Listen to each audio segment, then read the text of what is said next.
welcome back. You are watching NTV People's Parliament, sitting here in Soroti district, discussing none other than income inequality that is growing in Uganda. Not only in Uganda, but globally. But now we are focusing on Uganda. And we are seated here in Soroti district in conjunction with our partners, Oxfam. I'll begin with you. Thank you. I am Santos John Labeja. Honorable members, I stand here to say this. Every other policy that we have had, say for agriculture, for education, for health, whatsoever you call them, I call them ad hoc policies because they are changed by the day and by the whims of those in power. And this creates a very serious problem for the technical staff who are here on the ground to offer services for which they have been trained. A case in point, we have had problems of agriculture, the extension workers.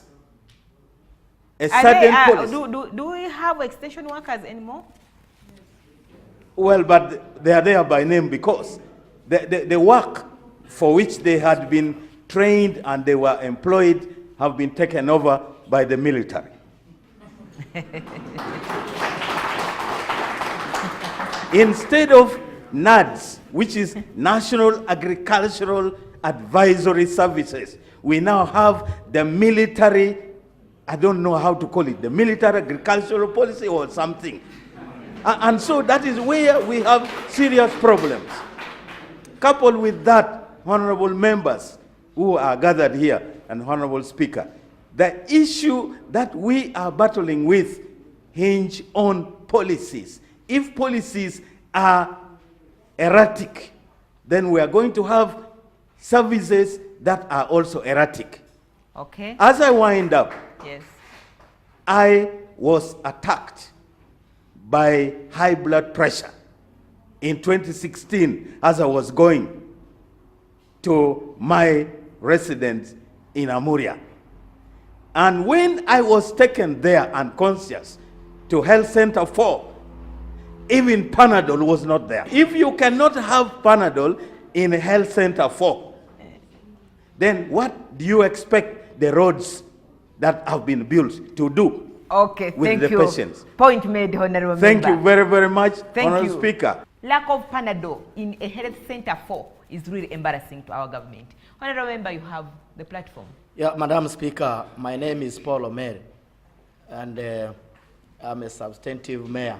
We used not to be, and we used to be the background and the backbone of Uganda's economy.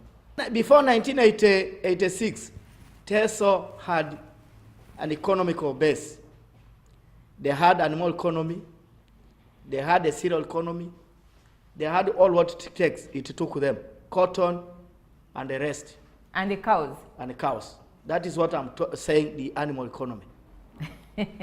Now, after 1986, there was strategic wars that came to Teso, and Teso became so poor, the way you are today, coming with the topic inequalities in income. Before 1986, Teso was able to take their children to school without even borrowing money from a neighbor. And that is how Teso was. And before 1986, Teso had a fleet of professors. Today, if we can count, I think Professor Pelo, and then few Okong, and then the rest in Teso here alone, who have gone to a maximum where they must be respected in this country. But before that time, today we have security guards. Strategic wars that were brought in 1986 by people now. Why are you calling them strategic wars? They were strategic in order to make Teso weaker and poor. And in before 1986... That is his own opinion. That is the opinion of the audience. That's why you see the honorable members are clapping. I am proud, they are clapping. Madam Speaker, is mine not by view, but as a representative of Teso, sub-region as it was before.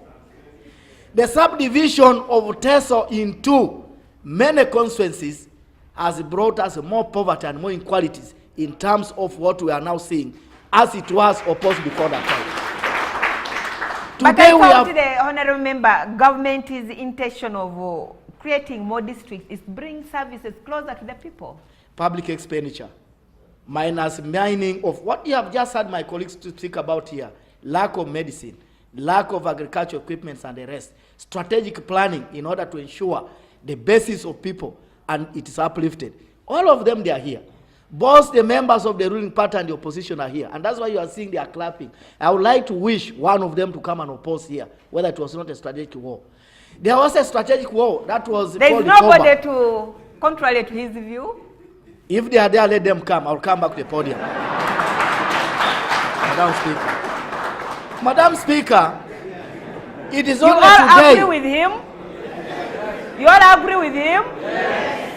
It is only today, Madam Speaker, where we can get a member of parliament boast in Teso that is educating children. Formerly, every Etesot had the capability of educating his child. As you wind up, honorable member. As I wind up, Madam Speaker, there are very bad policies in the government. Even to the few people of ours, you talked about tax exemptions and the rest. Our indigenous people here, the introduction of URA, whether it was a basis for government, was a better one. But many of our businessmen have gone out of business.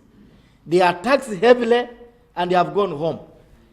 Since you did not tell me to name them, I would have named them. Some of them have gone home. Some of them are tying their belts now. They have trousers using ropes. Thank you. Thank you, honorable member. I will give you another opportunity at a later age. I can see you have very many good points. You have the platform. Go ahead.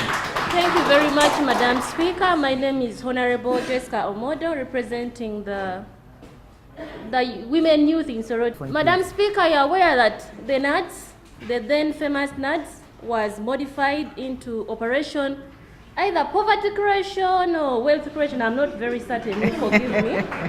It is wealth creation, madam. It's Operation Wealth Creation. Thank you very much for the correction, Madam Speaker. You are aware that in a sub-county like Soroti, we rejected oranges that were purportedly grafted and they were withering already, some already dry.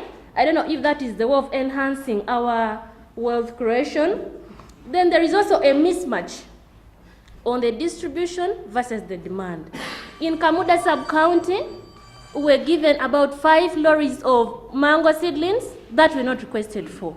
And the sub-county leadership is left with no choice but begging any passerby to take some. On one monitoring visit, I was actually asked to take some and I said I didn't have land. Members, that is how bad the situation is. Then also on the inadequate supplies. Members, Soroti district has more than 60,000 families, and the largest of the sub-counties like Gweri, getting 2 dairy cattle, with about 46,000 households, and with an average of about 10 to 15 members in a family. Members, I failed math. How can 2 dairy cattle feed a healthy baby in 46,000 households in a sub-county? It is that alarming. Members, there is also this other thing of the agricultural credit facility. I have gone around telling youth that there is this bunch of money allocated for all those eligible youth. But how rigorous is the process? Actually, the money is being swallowed by none other than the elites who are above 40. You get elderly women who are the halves, or the older men who are past 40 accessing this money. Even those youth who have been able to access this money, the conditions are very stringent. Members, if we want a better tomorrow, then the focus be on the youth, and especially on agriculture. As you wind up, honorable member. Now, we talk about water for production. In the last budget, there was a tax waiver for the irrigation equipment, but this is direct to the mechanized agriculture. And you are very aware that most of us seated here today are dwelling in nothing other than the small pro-poor, small-scale holder farmer agriculture, where someone is able to till an acre or so. So if you're giving a tax waiver for mechanized agriculture, members, does any of us qualify in this house? who are looking for avenues, who are looking for resources to empower those in the leadership positions to do a rigorous research to ensure that when you talk of water for production, we are looking for affordable and replicable methods that a lay person, that my grandmother in the village can afford. Thank you, Honorable Member. Thank you. But are you demanding your leaders to provide all this that you're talking about as the people of Soroti district? Are you demanding for accountability from the leaders that you voted into power? Yes, you have the platform, Honorable Member. Yes, Madam Speaker, thank you so much. If you looked at our country, Teso is not really given a balanced region. You find that most of the institutions that are existing are centered in the central region, the western region, and mention others. Recently, we have been very hopeful about the existing factory. We thought the existing factory that has been created would perhaps bring us some money and perhaps increase our pockets, as one of the honorable members already mentioned. But even when you look at that, from so many years behind, the factory has never been functional. Members here, you are all aware of what is happening already.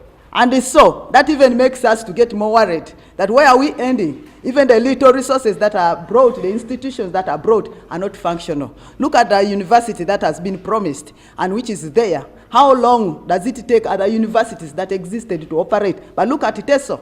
This one has taken a century. You will bet me with me. You will also look at the existing resources in terms of employment. Honorable members of parliament, you realize that when you look at our resources that we have currently, we still lag very behind. Why? This is all because of the so many wars, as the honorable member explained. And also this is because of the inequality that is existing in terms of distribution. If at all government begins to account and to be transparent to the citizens of this nation, then we can be able to talk about balancing or maybe trying to at least reduce the income gap. But where we are right now is very alarming. You'll all agree with me. Thank you. Last but not least, allow me to mention these gender disparities. When you look at Teso in particular, the times when we grew up, most of the women went to school. But as I speak at the moment, most of the young girls are married at a teenage age. And so there are many mothers who are very young. Not only to mention the many mothers very young, defiled generation, if I'm to call it. And so that should be alarming because you realize that there's a saying, when you train a woman, you've trained a nation. I don't know what we are training as Ugandans. Okay. Thank you. Thank you. Thank you very much, Madam Speaker. My name is Honorable Jonathan Ikochu. I represent the people of Soroti. In Teso, as we speak right now, there are thousands of people who can hardly afford a meal a day. At the same time, there's a lot that government has been doing to sideline the people of Teso. I can give an example. When it comes to the national census, the numbers of the people of Teso have kept deteriorating. Nobody is telling the people of Teso what happened to the so many people who are missing. There has been war here in Teso, but it cannot account for over 1 million people. And yet, when it comes to resource distribution and allocation, we are basing on these statistics and doing creative statistics to malign the people of Teso. I want to add my voice again to the issues of industrialization. When we grew up in Teso here, we ate beef from the Soroti beef factory. There were several industries here that were making soap. We had Saimco here in Soroti operating, plus many others, to mention but a few. But as we speak now, there is no single industry from Kachumbala up to Kabremaido. So people are becoming poorer and poorer. Definitely, I want to say that there's a lot of disservice that has been done to the people of Teso deliberately. You all know where the cows from Teso went. This is not a story to talk about now. The cows from Teso, you know where they went. Okay. We came from Abyssinia with these cows over 4,000 years ago. But when we reached Uganda here, We know where those cows went. And Thank you very much, okay, Madam Speaker. Thank you so much. What can we do to fight that gap as the people of Soroti and Uganda at large? Let's go for a short break. And when we come back, we shall have a way forward from the people of Soroti.